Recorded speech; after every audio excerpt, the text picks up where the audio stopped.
अस्सलाम वालेकुम।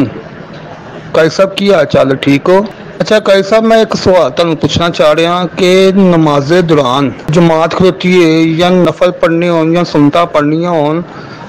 तो इंसान या मैं खुद खलोता होया वां ते उन नमाज के दौरान अगर ध्यान दुनियावी सैर ते मतलब दुनिया वाली सैर ते जावे कि मैं अज कमाया कि अज मैं जाना कित्थे है,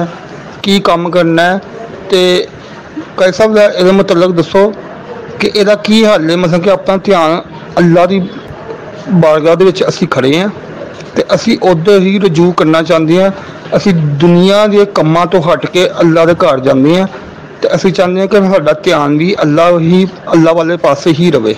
ਤੇ ਇਹਦਾ ਦਾ ਤਰੀਕਾ ਦੱਸੋ, ਕੀ ਤਰੀਕਾ ਕਾਰ ਹੈਗਾ? वालेकुम अस्सलाम वरहमतुल्लाहि वबरकातुहू। अल्लाह के ख़ास फजल, उसकी ख़ास रहमत से, आपकी दुआओं से मैं खैर आफियत से हूँ। जिस तरह के आपने ऑडियो की सूरत में सवाल सुना कि जिसका खुलासा ये है कि जब नमाज़ पढ़ता हूँ तो नमाज की तरफ तवज्जो नहीं रहती, दाएं बाएं तवज्जो दुनियावी ख्यालात की तरफ बट जाती है। तो इसका कोई इलाज बताइए, क्या इस तरह नमाज हमारी होगी या नहीं? नमाज के अदाब में से एक अहम अदब ये है कि इंसान जब नमाज अदा करे तो पूरी यकसुई के साथ खालिसतन अपने रब की तरफ तवज्जो रखते हुए वो नमाज को अदा करे। कोशिश करने के बावजूद अगर उसको उसकी नमाज में दुनियावी ख्यालात आते हैं, दाएं बाएं ख्यालात चले जाते हैं, तो इससे वो बंदे की नमाज हो जाएगी। नमाज में किसी तरह की कोई भी खराबी नहीं आएगी, ना ही इन ख्यालात जो उसके इख्तियार के बगैर आते हैं उसकी वजह से नमाज पढ़ने में उसको गुनाह मिलेगा।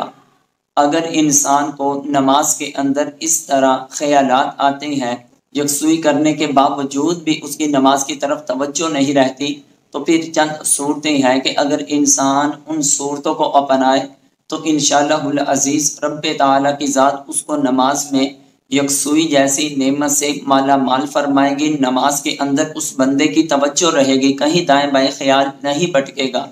सबसे पहले इंसान जब नमाज पढ़ने लगे तो अपनी तहारत के बारे में अच्छी तरह ख्याल करे, यानी इस्तिंजा करना हो तो अच्छी तरह करे। बसा औकात ऐसा होता है कि जब इंसान इस्तिंजे में लापरवाही बरतता है तो नमाज के अंदर उसको तरह तरह के वसवसे आते हैं। और फिर दूसरे नंबर पर सुन्नत के मुताबिक अच्छे तरीके से वुज़ू करे। वुज़ू करने के बाद जब वो नमाज पढ़ने लगे तो वो अल्लाह के महबूब अलैहिस्सलाम का फरमान ज़हन में रखे कि नबी करीम अलैहिस्सलाम ने जो सही बुखारी और सही मुस्लिम दीगर अहादीस की कुतब के अंदर ये नबी करीम अलैहिस्सलाम का फरमान आलिशान मौजूद है कि आप अलैहिस्सलाम ने फरमाया, अंतअबुदल्लाह का अन्नका तराहु फ़इन लम तकुन तराहु फ़इन्नहु यराका, कि तू अपने रब की इबादत इस तरह कर कि जैसे तू अपने रब को देख रहा है। अगर किसी इंसान की नमाज के अंदर ये कैफियत बन गई कि वो अपने रब को देख रहा है तो ये नमाज ही उस मोमिन के लिए मेराज बन जाएगी। हाँ, अगर ये कैफियत पैदा नहीं होती, फ़इन लम तकुन तराहु फ़इन्नहु यराका,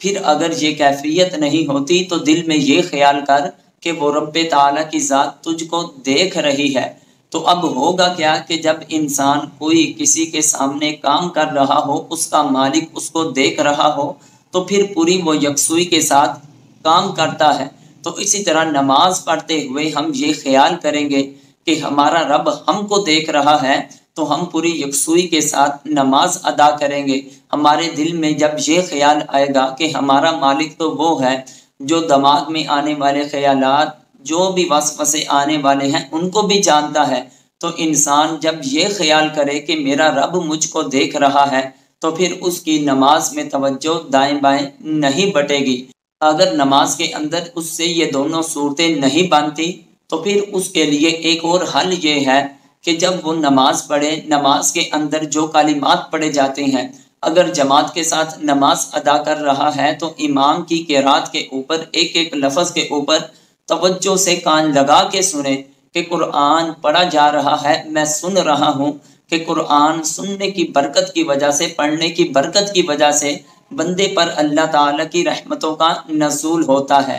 اور اکیلا نماز پڑھے تو جو الفاظ نماز کے ثنا کی صورت میں، قرآن پاک کی تلاوت کی صورت میں، تسبیحات کی صورت میں، تشہد درود پاک دعا کی صورت میں جو بھی کلمات تکبیرات تسبیحات نماز میں پڑھے، ایک ایک لفظ کے اوپر ایک ایک جملے پر پوری غور و فکر کرے۔ اور بہتر یہ ہے کہ الفاظ پر غور و فکر کرنے کے ساتھ ساتھ جو الفاظ نماز کے لیے منہ سے پڑھے اس کو ترجمہ بھی یاد ہو، تاکہ اسے پتہ چلے کہ میں اپنے رب کے ساتھ کیا ہم کلام ہو رہا ہوں۔ تو جب انسان نماز پڑھتے ہوئے ان الفاظ کے اوپر غور کرے گا، ترجمے کے اوپر غور کرے گا، تو یقینی طور پر اس بندے کی نماز کے اندر یکسوئی پیدا ہوگی، اس کو بڑا لطف اور سرور محسوس ہوگا۔ اگر یہ بھی کیفیت اس کے اندر پیدا نہیں ہوتی تو پھر نماز پڑھنے سے پہلے جب نماز شروع کرنے لگے تو دل میں یہ خیال کرے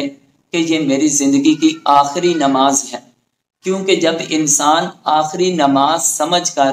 یا دنیاوی ضابطہ ہے کہ جب انسان نے کوئی کام آخری مرتبہ کرنا ہوتا ہے تو اس کو ایسے انداز سے کرتا ہے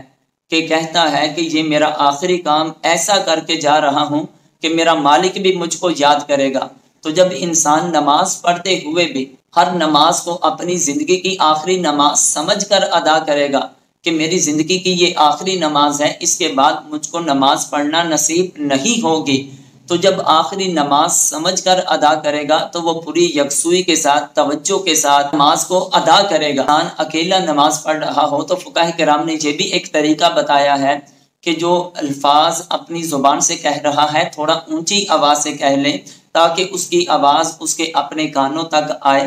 اور اس کی نماز کے اندر ہی توجہ رہے۔ اللہ تعالیٰ کی بارگاہ میں دعا ہے ہمیں صحیح طور پر رب تعالیٰ کی ذات ہم سب کو اپنی عبادت کرنے کی توفیق عطا فرمائے، اور نماز کے جتنے بھی ظاہری اور باطنی حقوق ہیں ان حقوق کا خیالات رکھ کر ہم کو